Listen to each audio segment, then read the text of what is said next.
வணக்கம். உண்மை செய்திகளுக்கு உங்களை வரவேற்கிறோம். தமிழ்நாடு முழுவதும் டாஸ்மாக் விற்பனையாளர்கள் நலச்சங்கத்தின் சார்பில் பணி நிரந்தரம், காலமுறை ஊதியம் மற்றும் ஓய்வூதியம் உள்ளிட்டவைகளை அரசு வழங்க வேண்டும் என்பதை வலியுறுத்தி தமிழகம் முழுவதும் உள்ள டாஸ்மாக் மாவட்ட மேலாளர் அலுவலகங்களில் தங்களது குடும்பத்தோடு விற்பனையாளர்கள் குடியேறும் போராட்டம் நடைபெற்றது.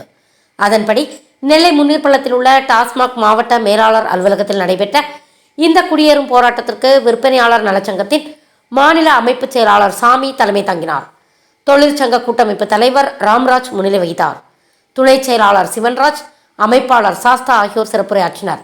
கூட்டமைப்பு பொருளாளர் ராமர் பாண்டியன், துணைத் தலைவர் ஜெய் கணேஷ் ஆகியோர் வாழ்த்துரை வழங்கினர். இந்த போராட்டத்தில் நெல்லை மாவட்ட செயலாளர் முத்துச்செல்வன், மாவட்ட தலைவர் கைகொண்டான், தென்காசி மாவட்ட செயலாளர் தயாளன், தலைவர் ராமகிருஷ்ணன், மாவட்ட பொருளாளர் ரவிச்சந்திரன் உட்பட ஏராளமானோர் கலந்து கொண்டனர். டாஸ்மாக் குடோன் முன்பு நடந்த இந்த போராட்டத்தின் போது விற்பனையாளர்கள் தங்களது குடும்பத்துடன் அலுவலகத்துக்குள் நுழைந்து குடியேற முயன்றனர். அப்போது போலீசார் அவர்களை தடுத்தனர். இதனால் ஆத்திரமடைந்த ஊழியர்கள் அலுவலகத்தின் நுழைவு வாயிலை முற்றுகையிட்டு அரசுக்கு எதிராக கண்டன கோஷங்கள் எழுப்பினர். இதையடுத்து போராட்டத்தில் ஈடுபட்ட 100க்கும் மேற்பட்டோர் போலீசாரால் கைது செய்யப்பட்டனர். எங்களுக்கு எந்தவித பணப்பலனோ எந்தவித இஎஸ்ஐ திட்டம் எதுவும் கிடையாது. நாங்கள் கடந்த 2 ஆட்சியிலும் பணி செய்து விட்டோம், பல போராட்டங்கள் நடத்திவிட்டோம். இந்த ஆட்சியிலாவது எங்களுக்கு ஏதாவது நல்லது நடக்காதா என்பதை இந்த ஆட்சிக்கு நாங்கள் பலமுறை தெரிவித்து விட்டோம். போராட்டங்கள் நடத்தி கொண்டே இருக்கிறோம். ஆனால் செவி கொடுத்து சாய்க்காமல் எங்களுக்கு ஊதியர் தன்னிச்சையாக எந்த ஒரு சங்கத்தையும் கூட்டு கலந்து ஆலோசிக்காமல் அவங்க தன்னிச்சையாகவே அறிவிச்சிருக்காங்க. இந்த எங்களுக்கு 10 ரூபா வேண்டாம், பணி நிரந்தரம் மட்டுமே வேணும்.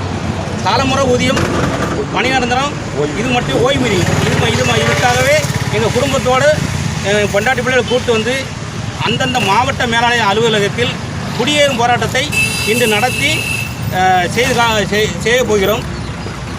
எங்களுக்கு 23 எங்கள் பணி நிரந்தரம் மட்டுமே வேண்டும் என்பதே எங்களது குறிக்கோள். அதனை நோக்கியே எங்கள் பயணம் செல்லும் என்பதை தெரிவித்துக் கொள்கிறோம். டாஸ்மாக் விற்பனையாளர் நலச்சங்கம் மாநில அமைப்பு செயலாளர் சாமி.